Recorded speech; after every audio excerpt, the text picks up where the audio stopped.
In the voiceover game, it's really easy to fall into the comparison trap. This person has a better studio. That person has a bigger agent. That actor lives in LA, and that gives them an advantage. And it can be really easy to doubt our own ability to succeed because we start to think that we don't have all the same options as everybody else does. My guest today, I think, is about to blow up all of those theories and myths because his story is proof that if you work hard without excuses, you can build a successful business no matter where you're starting from. Welcome to the show, Chris McCann. Hello. No, I'm just kidding. Hey, what's up, man? I am really looking forward to having you on, and I am really looking forward to unpacking your story. And I got to tell you, it started with a YouTube video. So you posted a YouTube video. I guess it's been a few years ago now. Yeah. But the title of that video was Chris McCann, voice actor from food stamps to six figures. Now, I am not great at the YouTube game, but I know that titles and thumbnails are what make people stop and watch videos. And that title made me stop and watch the video. And more than once, actually, as I watched the video. And I'm sure that for a lot of voice actors, that's the same thing. It made them stop and watch the video. So I want to go back. Let's start at the beginning. You were in Alabama, correct? Yeah. Yeah. You got a wife. Any kids at that point? Three kids still at that point. Yeah. Okay, at that point. Okay, so it's what, 2017, 2018, somewhere around there? Probably I made the video was around then, but when I started VoiceOver, it was 2016. Okay. And yeah, man, basically I was working at a bank. I'd got this cool corner office, and I'm like, oh my gosh, this is it. This is what I want to do. I'm making like $40,000 a year. I'm like, yes, this is awesome. Plus bonuses. Like, dude, this is it. I'm good. Yep. I'm set, respected, etc. Knew a lot of people in the community. And then just like a freak kind of situation caused me and the bank to kind of mutually part ways. Okay. And so, but before that, I had a cell phone, and I had my cell phone, and I had my bank jacket. And what I would do is, like, in the car, I would just like record me doing stuff. And then I would just do it on the way to work and back, to and fro. And then I would like go out on breaks and like take my jacket off, my suit coat off, and like put it over my head so it was a little quieter, get in the car, and then I'd record like a commercial. And then there was this little thing, I don't know if it's still on here, but it's called EDJing. It was basically where you could edit it, like commercial, add music and stuff. Okay. And so I'd get on there and like edit, and try to make like a little mini commercial. Well, I would let my clients hear it, and this is obviously before I left. I'd let my bank clients hear it. Okay. And, because they're sharing financial information. So everything's kind of personal. We have an intimate relationship, you know. Sure. And so I'm like, oh, they're like, oh, my hobbies are this and that and rock collecting. I'm like, oh, I just love doing this little voiceover thing. And I was like, oh, check out my commercial. And they would listen to it. And I had one particular client that was like, dude, I'm doing a stage play or something. She said, I'm doing some kind of stage play, and I'd love for you to be the announcer. And I was like, what? Like, that'd be amazing.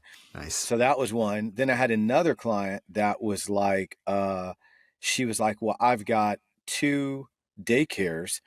And I was like, I'd love to do the voiceover, the voicemail for your voicemail for you. Yep. Welcome to, I think they're, I can't remember, it's not La Petite, but anyway, welcome to XYZ Child's Daycare, blah, blah, blah. Yep. She'd be so mad if she knew I didn't remember that. But anyway, and I did them for her for free. And at the end of it, she tipped me $100. Nice. And I was just like, what? Now, mind you, I'm working, making $40,000. This lady tips me for something I already do for free. Yep.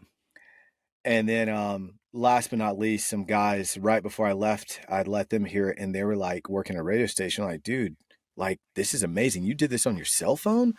Like, yeah. And they're like, dude, you want to come work for us? And I was like, yeah, oh my gosh. But I didn't want to work for them at the time, but it ended up being kind of serendipitous because once I left, I immediately went to the radio station. But from there, I took smaller clients, and I was able to get smaller clients, like local people making $25 or whatever, my local area. Yep. And then went from there. A question. Are you using a standing desk? It's mounted on my wall. I love it. Oh, it's so cool, dude. This is standing, but I got a chair in here because I'm, man, but I may go back to it. Now that I see you standing, I may go back to my standing. I was standing for years. I've been doing this, I think 7 years now, going on 8 years. And I've been standing, I think, for 5 or 6 of those, standing up. But anyway, I had some smaller clients, and from there I took those smaller clients and local clients, and I was able to get on Fiverr at that time when I was starting. I know Fiverr's a bad word in the community, but for Lots of me, people started there. right, a lot of people started there, and for me, Yep. people know me that have heard me talk. I'm very much do what works for you. A lot of people want to say this and say that, and don't get Yep. me wrong, I hear them and I want to hear them because I want to hear their advice. But at the end of the day, I've got to pay my bills, so they're When not you going got to a pay my family to bills. feed, what you said you got four kids? 3 kids. Three kids. So Three 3 kids. kids, 3 dogs. Yeah. Yeah. 2 dogs and a cat. Yeah. So, Yep. and my wife, so she doesn't work anymore. So, long story short, yeah, I've got to do what works best for me. But anyway, so I went from local to Fiverr, from Fiverr to voices.com, voices.com to voice123, voice123 to Bulldoggo, and then from there to agents and things like that. So, and then other different places. So that's where did the voiceover start? That, I mean, I know you said you were recording stuff on your phone while you were working at the bank. What was it that made you think, I want to do this voiceover thing, or I should, like what got you started playing around with that? Because it sounds like you went to radio after the banks. Usually people, we start in radio and that's where the voiceover thing comes from. But what was it? Was it, somebody told you you got a great voice? Is it something that you just thought about? Like, what made you start doing it in the first place? No, I remember hearing hearing video games and different people, and so Okay. just on my way to work, I've got the little recorder app on my phone, and I'm just like, just like doing different voices in my phone on my way to work. And I just liked the way it sounded. And I kept doing it. I was like, ooh, that'd be cool if I could make a commercial, and so I'm like, ooh, is there a way to do a commercial on this thing? And, I play around with it.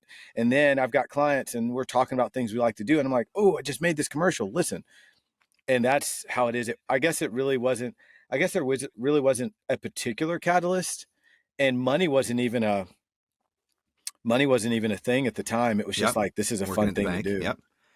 So in a good story, there's the inciting incident, right? It's the moment in the story that compels the character into action. So if you think about Jurassic Park, it's when the power goes down and the fences go offline, and all of a sudden they got to save their lives. Or Marty McFly gets into the time machine and suddenly lands in 1955. So what was the inciting incident? It sounds like things came apart at the bank, but what was the inciting incident that compelled you to say, enough is enough? I'm going to figure out how to turn this voiceover thing into a full-time thing. I'm going to figure out a way to make a business out of this. That's a good question, man, because I don't think I've ever had anybody ask me that, actually.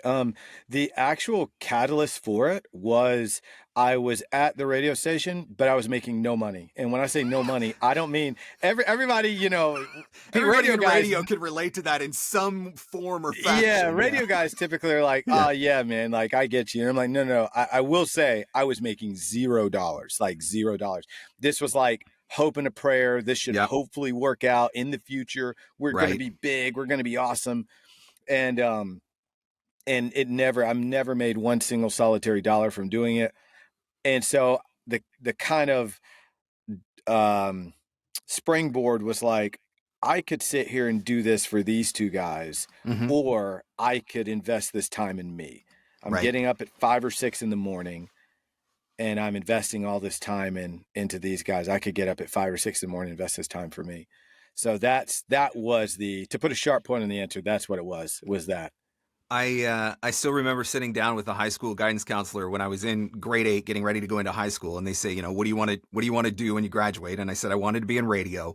And so they sit, they open up their book and they say, okay, well, if you want to be in radio, this is the degree you need in college. And if you want to get this degree in college, you need to take these classes in high school. And they mapped the whole thing out for me, but they never told me about the salary expectations. And so I still remember it was 1996. I got my first full-time job offer from a radio station for $16,000 a year. And I don't think I've ever been more devastated in my entire life, because I just assumed that I was going to graduate from high school, get in radio, be rich and famous. Oh my gosh. And you still might have had the fame, though, because there's still this weird, perception that people are like banking in radio. Yep. People hear your voice and are, oh my gosh, this guy's making a ton of money. And for however many months I was there, 6 months, 4 months, I don't remember, 5 months, I made $0. The last So station that I worked for, I felt like I worked for pizza because the advertising, we sold commercials on the radio station, but most of the time they never paid actual cash. It was always barter dollars. And so then it was like, oh, well, what do we do with our barter dollars? Well, we converted our barter dollars to pizza. So I'm like, yeah, so you could yeah, eat. But I feel like for me it's a lot of people just kind of have this thought, like when you say radio, that you're going to be making money, and you yep, don't, and you're not. And so I had to figure out a way. But the weird part was when when I did have that thought, and it was like, okay, it's time to do this. It was a very weird kind of attack mode that my body almost went into. It was like it was being compelled to do it. Like I was like, right. I've got to do this. Like I Yep. really feel like I can do this, and this is what I'm supposed to do. And my wife was like, well, Chris, you ought to get like a part-time job or something. I was like, honey, I really feel like this is what I'm supposed to be doing. And I began like writing on the mirrors, like looking crazy. Like, I will not stop till I succeed. I can do all things through Christ who strengthens me. I'm like literally writing this. We share a mirror, so she's seeing all this. It's not like it's in a booth or something. Like she's probably like, okay, he's crazy. But I was just like, I've got to do it. I have to do it. I'm listening to Yep. these motivational tapes and motivational YouTube videos and things like that. And the first year I think was 13,000, and then the next year I think was 37,000, and then the year after that I think my first $20,000 month I think was in 2018, which was crazy to me, just crazy. Because I remember speaking to J. Michael Collington. He was just like, "Man, you'll end up getting you'll get a $20,000 month or something like that, and just don't go don't go buy a car, Yeah, right. your next month might be a low month." And Yep. I still have the video of him and I talking about that exactly. And I remember thinking to myself, "There's no way, like there just isn't a way Yeah. like that happens to other people. That's somebody else." And Les Brown said this, which was one of my favorite quotes of all time. He said, and I haven't made $1 million, but you'll understand what I'm saying when I say the quote. He said, the easiest thing I ever did was make $1 million. The hardest thing was to believe it could happen to me. And 100%. that, dude, 100%. Yeah. right? And I've been talking about this for a decade. I talk about if you know what you're doing in the booth, if you've got all the performance chops, awesome. You got the fanciest equipment in your booth, awesome. If you're the greatest marketer in the booth, awesome. But if your head game is not dialed in along with all of those things, you will not get to whatever your ultimate potential is. So much of this, like I'm listening to you talk about affirmations on the bathroom mirror, and there's a part of me that's laughing on the inside because once upon a time, I would have told you that new age voodoo was nonsense.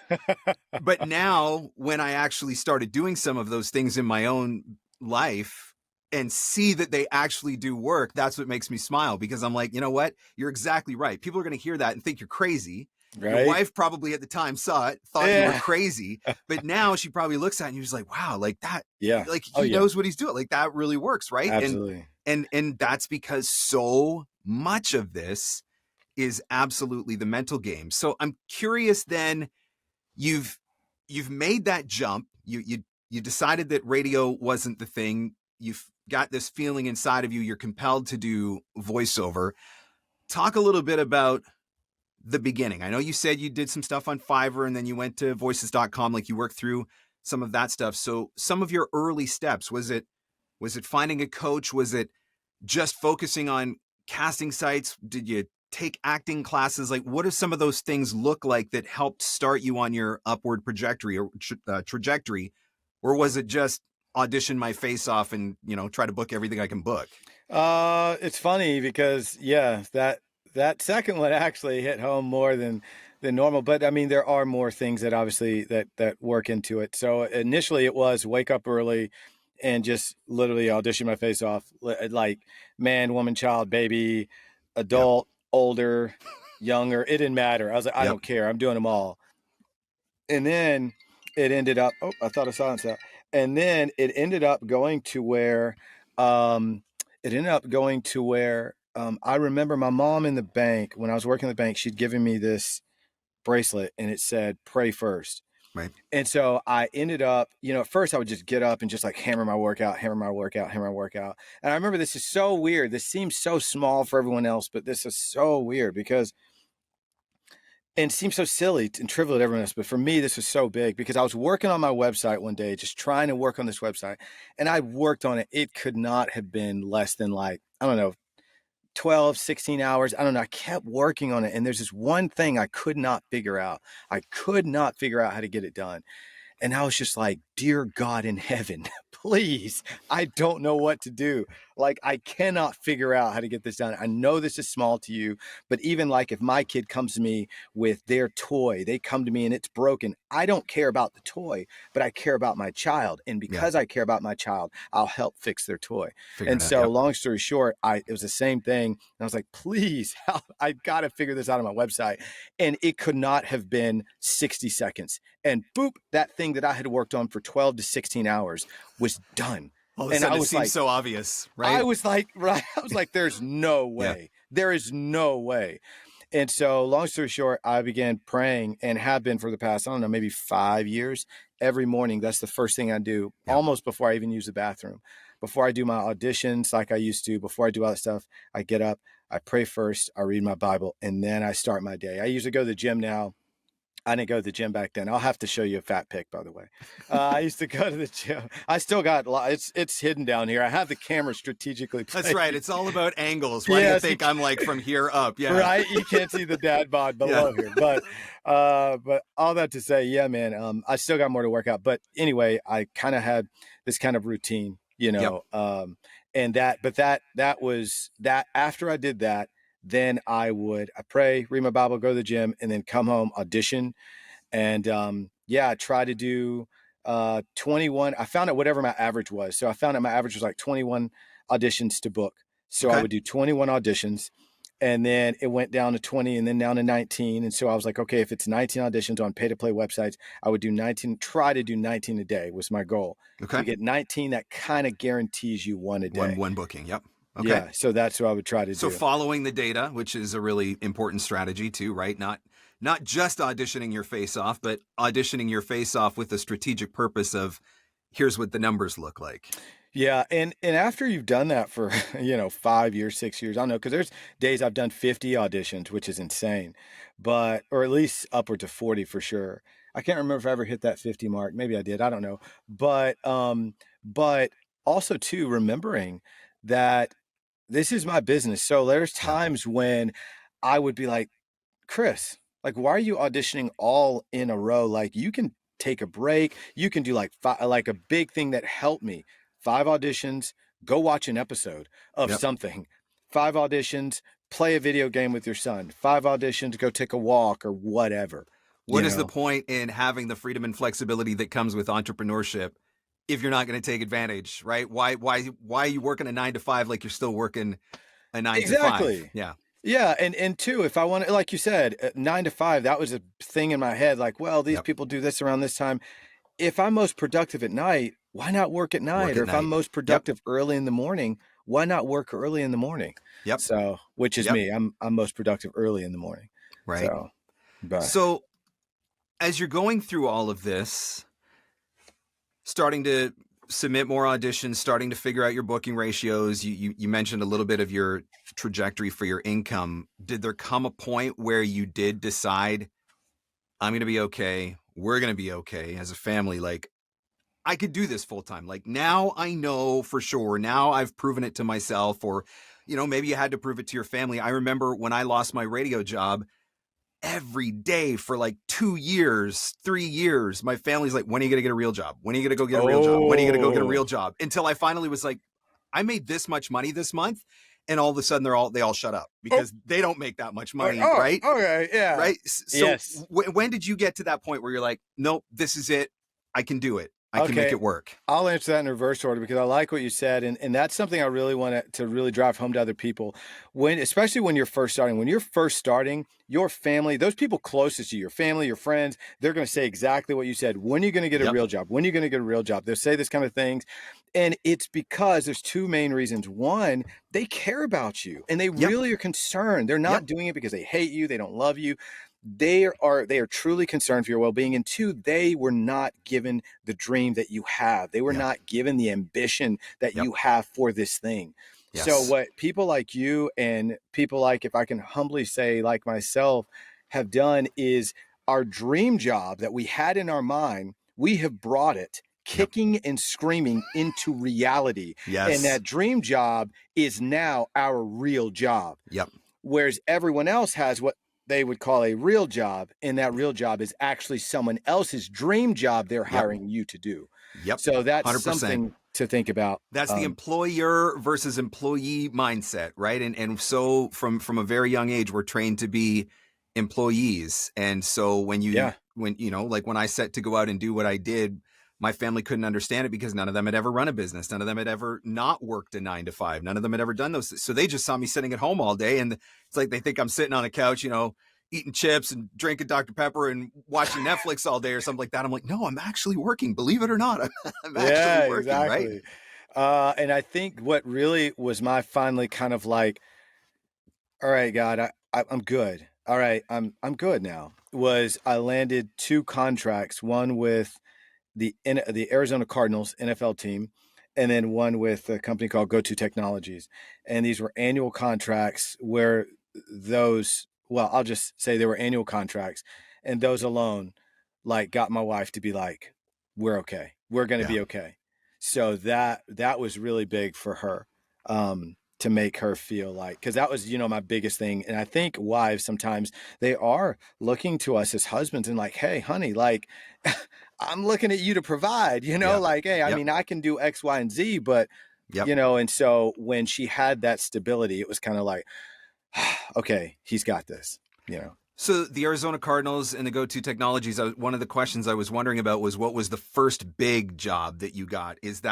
Would you classify those as the first big job, or were those just the jobs where you're like, okay, now I know we're okay? Those are definitely the biggest jobs I would say I've had, because they're residual. So if you added those up, they would most definitely be the biggest jobs. But I would say that the biggest first job I ever had was Audi, and that was the mind blown moment, because it was a 15,000 euro, which at the time was 17,000 USD. Nice.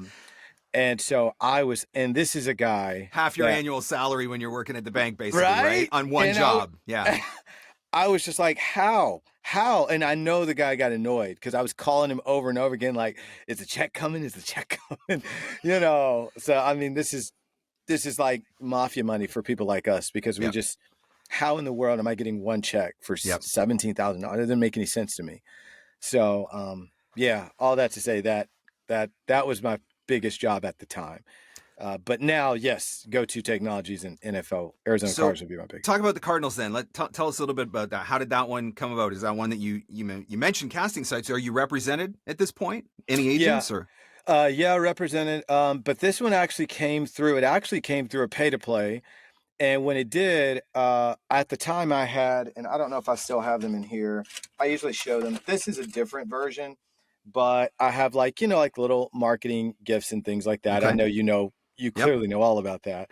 And I sent a flashlight. This has a little flashlight on it, but nice. The one I had, it was just a flashlight by itself.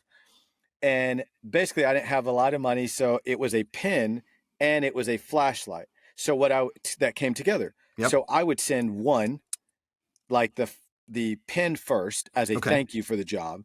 Yep. Then in the next couple of months, I would send a flashlight as just another, hey, what's up? I'm here. Yep. And long story short, he sent me an email, which I still have in here somewhere. And he basically said, Chris, it must have been Providence. I got your flashlight at the beginning of a very long day where the lights didn't work in the studio I was working in. And he said, this must be Providence. And he said, I'd like to talk to you next year about a possible deal. I mean, the words divine intervention come to mind just a little bit there, right? They can call whatever they want to call it. But for me, obviously, I knew that I was very, very blessed, because I just sent this flashlight that cost next to nothing. And he actually utilized it to help him get through a shoot that had nothing to do with me. Yep.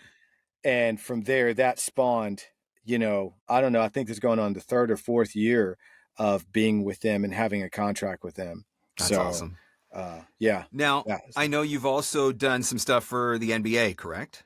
Yeah. NBA 2K. Yeah. The video game. So Yeah. where'd that one come from? Is that another pay to That was play an one, agent. or that was Yeah, an that agent was one? an Okay. agent. All So right. that was an agent, and that was really cool. I did the audition, and then they're like, "All right, this is going to be for NBA 2K," and I was like, "Is there like another NBA 2K? Like, is there like a less popular NBA 2K? Did I book like some?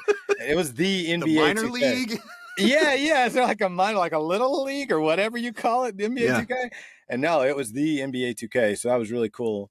And they've used me every year, except for I think 2020. They used me every year for the past about 5 years. So that was pretty cool. I mean, you've had some incredible opportunities, and I love that I don't think there is a traditional path in voiceover. I mean, I think a Mm-mm. lot of people start out on casting sites and try to work their way up from there, but we all come from different places, different experiences, different backgrounds. But, you're not an LA based voice actor or a New York based voice actor, but you've been able to land some of these incredible opportunities, which I think is really inspiring. And again, that's why I wanted you here to tell your story. In the video, the food stamps to six figures video, you touched on a little bit the comparison trap, and that it's something that we have to watch out for, because it's really easy, particularly with social media, to fall into that comparison trap. What are some tips that you've got that have helped you maybe in your journey, and that you think that you could give to others to help them to recognize everybody's got a story. We're all coming from a different place. Run your race, Oh basically. man, that's loaded because I've got a lot to say on that topic. Because so many people,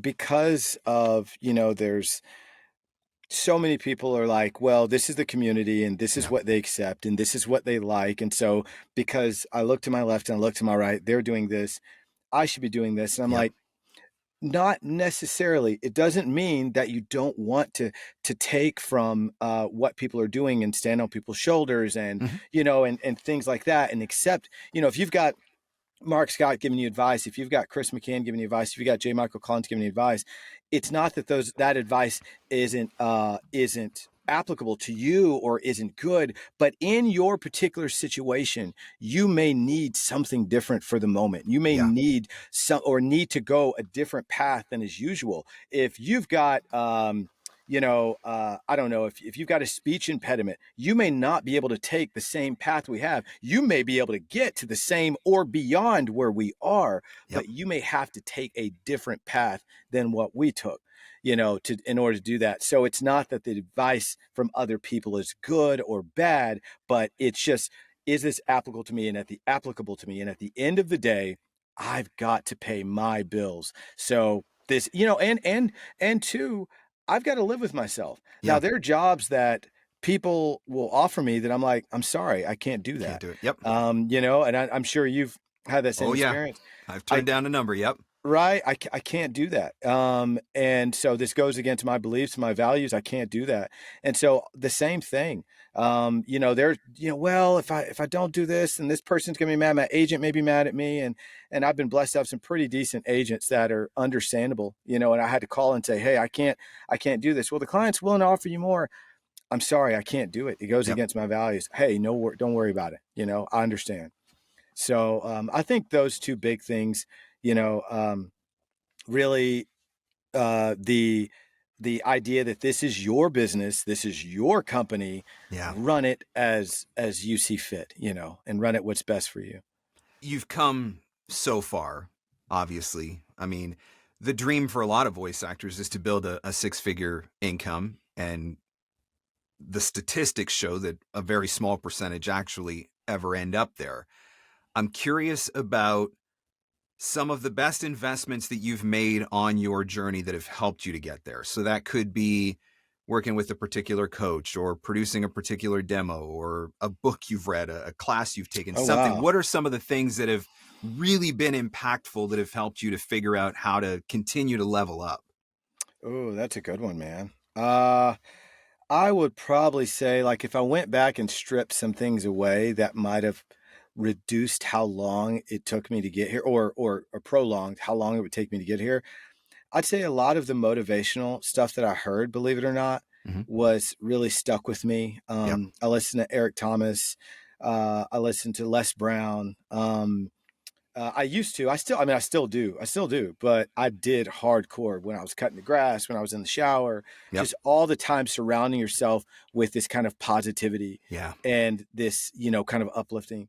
Because, if you imagine if you and I are just talking negative to each other all the time and you can't do it, I can't do it, Chris, Yep. you can't do it, Mark, you can't do it, then it's like, well, maybe we can't, maybe I'm not good enough. You'll But if you're turn it into a self-fulfilling prophecy, right? yeah, exactly. Yeah. And so then, but the other way around, same thing. If you can do it, you can do it. Hey man, you've got this, you've got it.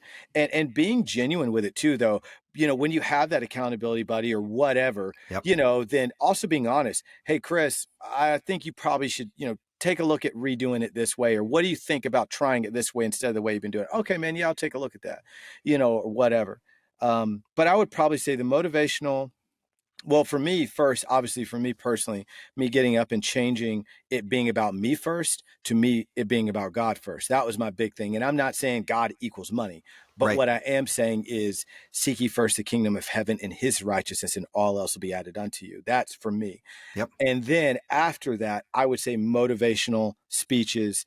And then honestly, I will say, J. Michael Collins, to mention him again, he was my first guy that gave me the my feedback on how I acted.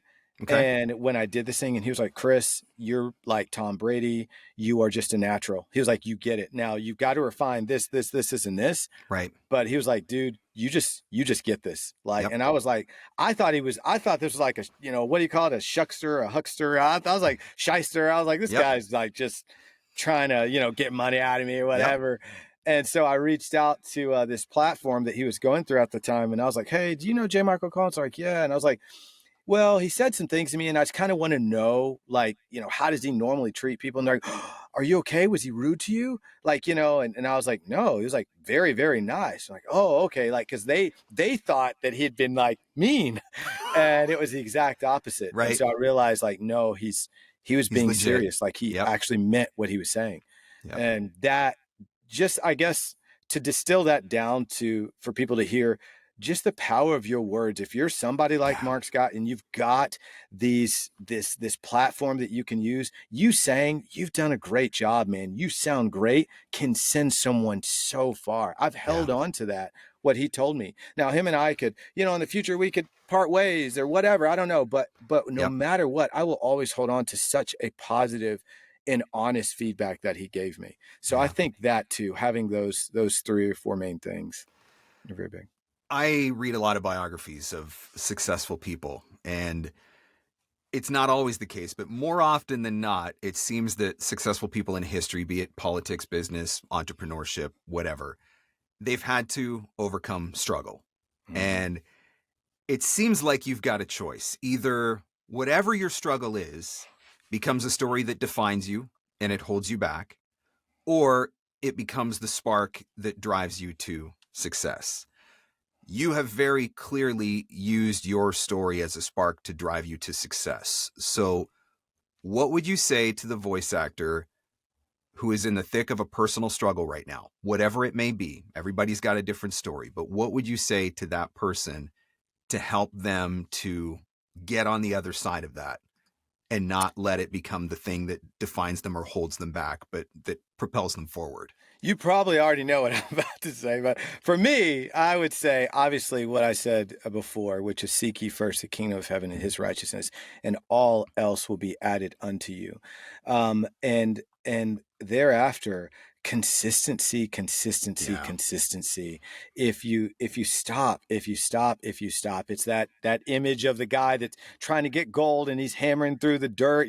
Any of us have seen it at some point. I know exactly the one you're talking about. Yeah, and right before he gets there, he turns around, he's got his pickaxe on his back and he's heading back, but right on the other thin membrane of that dirt is the gold mine he was looking for. Yeah. And there's so many people. I know you, I can already tell you, I don't even know you like that, but I know you've experienced this where you've talked to somebody, you probably poured into them, and then 6 months later, hey man, how's it going? Oh, I'm back working at Target. I'm back working at Walmart, or I'm back doing this. I'm not really. And you're like, dude, like if you've got the chops, You were this close. Right, dude, Yeah. just keep going. Yep. So I would say those two things that it's very difficult, but focusing on self is actually not the best way to do it. Focusing on something other than you. Yeah. And then those things, it's crazy because giving the gift to that guy ended up netting me something. Yep. The same thing with me. I remember reaching out to a client and I asked her, I said, you know what? Hey, I hadn't talked to her in a while. Do you need anything? If you need anything, don't worry about it. I'll take care of it for free. I hadn't talked to you in about 4 or 5 months if you need anything. Actually, Chris, I do need something. I have a couple of lines that we thought maybe needed some more energy in the last project. Do you mind doing these for me? Yeah, man, I don't mind. How much is it, Chris? Don't worry about it. I got you. 2 weeks later, I still have the emails. I showed it in the class at One Voice Conference. 2 weeks later, she reaches out. Hey, Chris, I got a job for you, $500. Right? Me doing those 2 lines netted another job and then another job after that. I don't think she gave me any more after that, but it's those little acts of customer service that, I talk to voice actors about this all the time. Like, you got 2 choices. You can either nickel and dime your clients for every penny you can possibly get from them, or you show them a little love every once in a while. You do them a solid every once in a while on those small little things. And that's what builds the loyalty that turns a one-off client into a client that's still coming back 10 years later. Right? Exactly. I mean, that is huge. And dude, you know what? I reached out to somebody, a couple of people might know this, Bowwell Studios. And I told him, I said, you know what, man? A lot of times I start off an email with trying to get something. I'm just being honest with you. But you guys have worked with me for the past 7 years, I think, full 7 years. And y'all have always reached out to me, asked me to do stuff. Let me ask you a question. Can I do you a free voiceover? I don't care what the price is. I want to do a free voiceover for you. You tell me and I got you. We've worked together for 7 years. I got you. And they reached out and they said, actually, there is a zoo that needs a couple of animal voices. Dude, can you do a couple of animal voices? I got you. And the guy called me back and he said, Chris, I don't think I've ever had anyone call and ask me that. Anyone call and ask to do a job for us for free. Yep. So again, I don't care what somebody else says. I would have charged this. That's fine. Yep. And you do that in your business. But in my business, I want to tell him thank you. I want to tell them thank you. So, and not try to expect anything out of it, And lastly, too, gifts we give like these, which I've learned, at first I gave these to get something and I feel bad. I did give these to give something, but now I realize when I give someone a gift, it is for what they have already done. I'm not looking for anything else. This is not quid pro quo. Just say thank you. Yes, to say thank you. Yep. Here's a pen. If we do, you hire me on a job or something. Here you go, Mark. Here's a pen for what you did for me. Thank you. You don't have to do anything else. If you never do anything else for me, again, I just want you to have it because I want to tell you thank you. Yep. As opposed to, I remember sending bottles of wine to people as a hey, I got you a bottle of wine, right? And when I didn't hear from them, I was upset. And I was upset.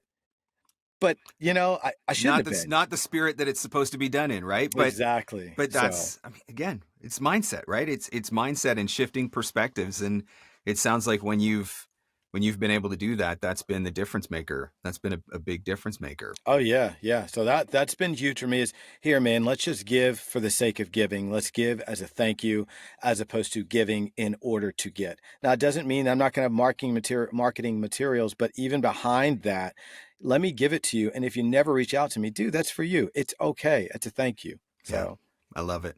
Yeah. Chris, this has been awesome. And I'm so grateful to you for sharing your story. I'm curious if, there's going to be somebody, I know it. There's somebody that's listening to this podcast right now or watching this video right now that maybe just needs a little bit of encouragement. And you strike me as the kind of guy that can deliver that. So if somebody wants to get in touch with you, maybe they want to share their story a little bit. Is that cool? And how can we do that? Yeah, man, I'm gonna go ahead and I'll give my number, if that's cool with you on your thing. If you're comfortable with that, or I can just put an email or whatever in the show notes, whatever you're comfortable with. Yeah, man. If you're really dealing with something pretty strong, then I don't mind you giving me a call, man. I feel like we're all put on earth to do something. And I don't believe that my job only is to do voiceover. I believe voiceover is the vessel by which I'm to do my true job. Right. So 205-901-9905. And if I don't respond immediately, it's not because I hate you, but I'll definitely respond eventually. So. Right on.